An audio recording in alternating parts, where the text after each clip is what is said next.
नमस्कार, मैं हूं सुधीर चौधरी और डीएनए में आपका स्वागत है। आज लॉकडाउन का 20वां दिन है और हम उम्मीद करते हैं कि आप सब सकुशल होंगे और स्वस्थ होंगे।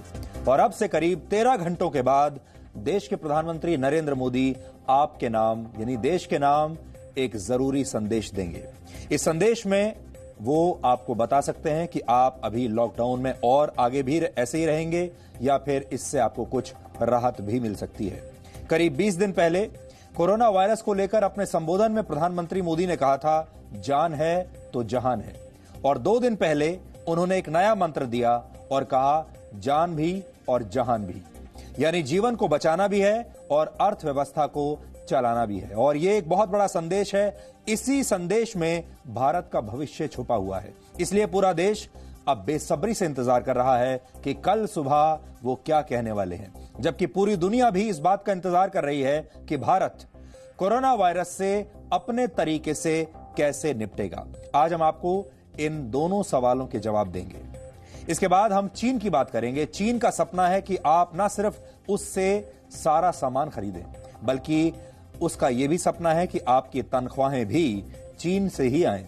लेकिन अब चीन इससे भी 2 कदम आगे बढ़कर यह सोचने लगा है कि आपका होम लोन भी वहीं से आए। चीन के सेंट्रल बैंक ने भारत के एचडीएफसी में निवेश किया है। यह एचडीएफसी बैंक से अलग है। यह संस्था भारत में घर खरीदने के लिए सबसे बड़े पैमाने पर लोन देती है। हालांकि इस निवेश में कुछ भी गलत या गैर कानूनी नहीं है, लेकिन जिस तरह चीन दुनिया की कमजोर अर्थव्यवस्थाओं का और कंपनियों का फायदा उठा रहा है, उसने इस निवेश पर बहुत बड़े सवाल खड़े कर दिए हैं। इसलिए आज हम आपको बताएंगे कि जिस समय पूरी दुनिया अस्पतालों के बिल चुका रही है, उस समय चीन कैसे पूरी दुनिया में बड़ी बड़ी कंपनियों में निवेश कर रहा है। और आखिर में हम आपको बताएंगे कैसे कोविड-19 ने 2020 की दुनिया के दिन, त्योहार और परंपराओं को शायद हमेशा के लिए बदल दिया है। आज बैसाखी का त्योहार है, कल ईस्टर था, कुछ दिनों पहले नवरात्रि थी। त्योहार चाहे किसी भी धर्म का हो, इस महामारी ने त्योहार मनाने के तरीकों को हमेशा के लिए बदल कर रख दिया है। कभी हमने कल्पना भी नहीं की थी कि हम अपने त्योहारों को इस तरह मनाएंगे। इसलिए आज हम कोरोना वायरस की वजह से बदल चुकी दुनिया का भी आपके लिए एक विश्लेषण करेंगे। और आपके लिए भी अच्छा यह रहेगा कि आप भी अब अपने अंदर बदलाव लाने शुरू कर दें। लेकिन सबसे पहले आज की तमाम बड़ी खबरें नॉनस्टॉप न्यूज में।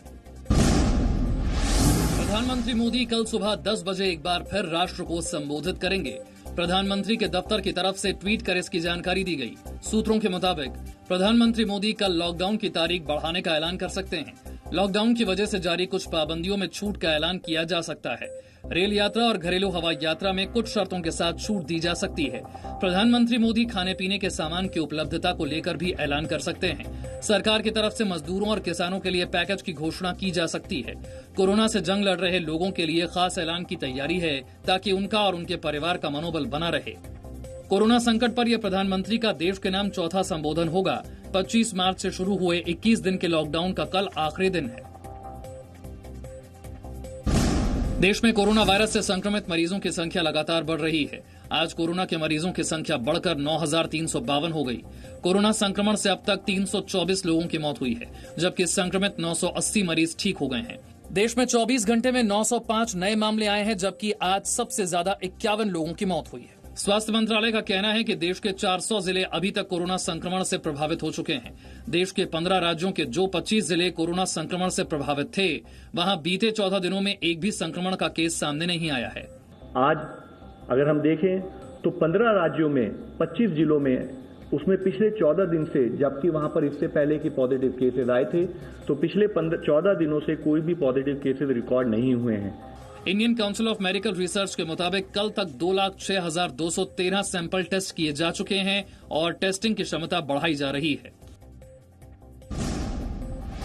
देश में सबसे ज्यादा कोरोना के मामले महाराष्ट्र में हैं। महाराष्ट्र में अब तक कोरोना से 1,985 लोग संक्रमित हैं।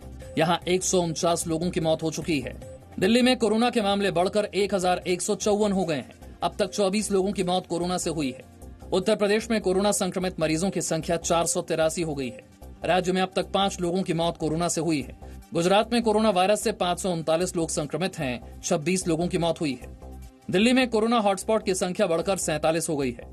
दिल्ली के स्वास्थ्य मंत्री सत्येंद्र जैन ने कहा है कि जिन इलाकों में 3 से ज्यादा कोरोना संक्रमण के मामले सामने आए हैं, उन्हें हॉटस्पॉट बनाया गया है। हॉटस्पॉट डिक्लेयर किए गए हैं और भी हम चिन्हित कर रहे हैं। जो भी 3 या 3 से ज़्यादा लोग एक ही क्षेत्र में होंगे तो उसको करेंगे। लॉकडाउन पर प्रधानमंत्री मोदी के देश को संबोधन से पहले अरुणाचल प्रदेश और केंद्र शासित प्रदेश पुडुचेरी में भी लॉकडाउन को 30 अप्रैल तक बढ़ा दिया गया है। महाराष्ट्र सरकार ने भी राज्य में लॉकडाउन बढ़ाने का नोटिफिकेशन जारी किया है। देश में अब तक 8 राज्य और 1 केंद्र शासित प्रदेश में लॉकडाउन बढ़ाने का ऐलान हो चुका है। इसमें महाराष्ट्र, ओडिशा, पंजाब, पश्चिम बंगाल, तेलंगाना, तमिलनाडु, अरुणाचल प्रदेश, मिजोरम और केंद्र शासित प्रदेश पुडुचेरी शामिल हैं। शनिवार को प्रधानमंत्री मोदी ने सभी राज्यों के मुख्यमंत्रियों के साथ वीडियो कॉन्फ्रेंसिंग के जरिए लॉकडाउन पर चर्चा की थी। इस दौरान ज्यादातर मुख्यमंत्रियों ने लॉकडाउन बढ़ाने की बात कही थी। उत्तर प्रदेश के माध्यमिक शिक्षा परिषद के सभी स्कूलों के 6ठी से 9वीं और 11वीं क्लास के छात्रों को अगली क्लास में प्रमोशन दिया गया है। कोरोना संक्रमण के बीच शैक्षिक सत्र को नियमित रखने के लिए यह फैसला लिया गया है। इस संबंध में माध्यमिक शिक्षा के मुख्य सचिव की ओर से माध्यमिक शिक्षा निदेशक को आदेश जारी किया गया है। इससे पहले मुख्यमंत्री योगी आदित्यनाथ ने प्रदेश में फिलहाल स्कूल कॉलेज बंद रहने की बात कही थी। लॉकडाउन के बीच मोदी सरकार के करीब 10 मंत्रियों ने आज मंत्रालय से अपना कामकाज शुरू किया। इससे पहले सभी केंद्रीय मंत्री लॉकडाउन की वजह से अपने घरों से काम कर रहे थे। केंद्रीय वित्त मंत्री निर्मला सीतारमण, केंद्रीय अल्पसंख्यक मंत्री मुख्तार अब्बास नकवी, केंद्रीय पर्यटन मंत्री प्रहलाद पटेल, केंद्रीय सूचना एवं प्रसारण मंत्री प्रकाश जावड़ेकर, केंद्रीय खेल मंत्री किरण रिजिजू, केंद्रीय कानून मंत्री रविशंकर प्रसाद सहित कई मंत्रियों ने मंत्रालय से कामकाज किया। हालांकि प्रधानमंत्री मोदी के निर्देश पर सोशल डिस्टेंसिंग के नियम का खास ख्याल रखा गया। आज से हम लोगों ने मंत्रालय में अधिकारियों के साथ बैठक शुरू कर दी है, कामकाज शुरू कर दिया है और सोशल डिस्टेंसिंग का ध्यान में रखते हुए साथ ही साथ जो है वो और भी जो दिशा निर्देश हैं उसका ध्यान में रखते हुए हम लोग कामकाज शुरू किया है। निजी लैब में कोरोना का टेस्ट करवाना अब सभी के लिए मुफ्त नहीं होगा। सुप्रीम कोर्ट ने निजी लैब में सभी के लिए फ्री टेस्ट के अपने पुराने फैसले में संशोधन किया है। सुप्रीम कोर्ट ने कहा है कि लैब ऐसे लोगों से 4,500 रुपए तक ले सकते हैं जो देने में सक्षम हैं। सुप्रीम कोर्ट ने कहा कि जो कम आय वाले हैं और आयुष्मान भारत योजना के दायरे में आते हैं, सिर्फ उनकी ही जांच मुफ्त होगी। सरकार और प्राइवेट डॉक्टरों ने सुप्रीम कोर्ट से सभी के लिए प्राइवेट लैब में फ्री टेस्ट के फैसले में बदलाव की मांग की थी। कोरोना संकट को लेकर कांग्रेस अध्यक्ष सोनिया गांधी ने प्रधानमंत्री मोदी को चिट्ठी लिखी है। सोनिया ने केंद्र से लोगों को सितंबर तक अनाज उपलब्ध कराने और बिना राशन कार्ड वालों को भी सुविधा देने की मांग की है। सोनिया गांधी ने चिट्ठी में लिखा है कि ये सुनिश्चित हो कि लॉकडाउन की वजह से कोई भी व्यक्ति भूखा न रहे। राष्ट्रीय खाद्य सुरक्षा अधिनियम के तहत 5 नहीं 10 किलो राशन दिया जाए। जिनके पास खाद्य सुरक्षा कार्ड नहीं है उन्हें भी 6 महीने के लिए इस कानून का लाभ मिले। सोनिया गांधी ने अप्रैल से जून तक गरीबों को 5 किलो प्रति व्यक्ति निःशुल्क अनाज देने के भारत सरकार के फैसले की तारीफ भी की है। कांग्रेस सांसद आनंद शर्मा ने सरकार से बड़े आर्थिक पैकेज और इनकम टैक्स में छूट देने की मांग की है। केंद्रीय सूचना प्रसारण मंत्री प्रकाश जावड़ेकर ने मीडिया के लोगों से अपना ख्याल रखने के लिए कहा है। प्रकाश जावड़ेकर ने कहा, डॉक्टरों की तरह फ्रंटलाइन पर मीडिया भी काम कर रहा है। मीडिया से जुड़े लोगों को खबरों के लिए कई जगहों पर आना जाना पड़ता है। ऐसे में उन्हें कोरोना से बचाव पर ध्यान देना चाहिए। मीडिया के कर्मी जो है वो भी एक तरह से फ्रंटलाइन काम करते हैं, क्योंकि लोगों तक खबर पहुंचाना उनका काम है। उसके लिए जगह जगह जाते हैं। तो मेरा पहला आज यही रहेगा कि आप अपना ख्याल करिए। प्रकाश जावड़ेकर ने मीडिया से सभी सूचनाओं को अच्छी तरह परख कर ही लोगों तक पहुंचाने की अपील की है। अमेरिका में कोरोना संक्रमण से मरने वालों की संख्या 22,000 के पार हो गई है। अमेरिका में कोरोना से दुनिया में सबसे ज्यादा 5,58,526 लोग संक्रमित हुए हैं। न्यूयॉर्क शहर में सबसे ज्यादा कोरोना संक्रमण और मौत के मामले सामने आए हैं।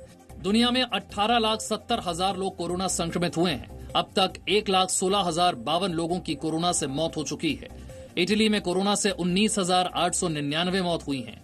वहीं स्पेन में 17,489 लोगों की मौत हुई है। फ्रांस में 14,393 लोगों ने अपनी जान गंवाई है। वहीं ब्रिटेन में भी कोरोना से मौत का आंकड़ा 10,612 तक पहुंच गया है। रूस में कोरोना से निपटने के लिए लॉकडाउन को और ज्यादा सख्त कर दिया गया है। वहीं ब्राजील में एक 97 साल की महिला इलाज के बाद कोरोना से बिल्कुल ठीक हो गई। डॉक्टर और नर्सों ने बुजुर्ग महिला को ताली बजाकर अस्पताल से विदाई दी।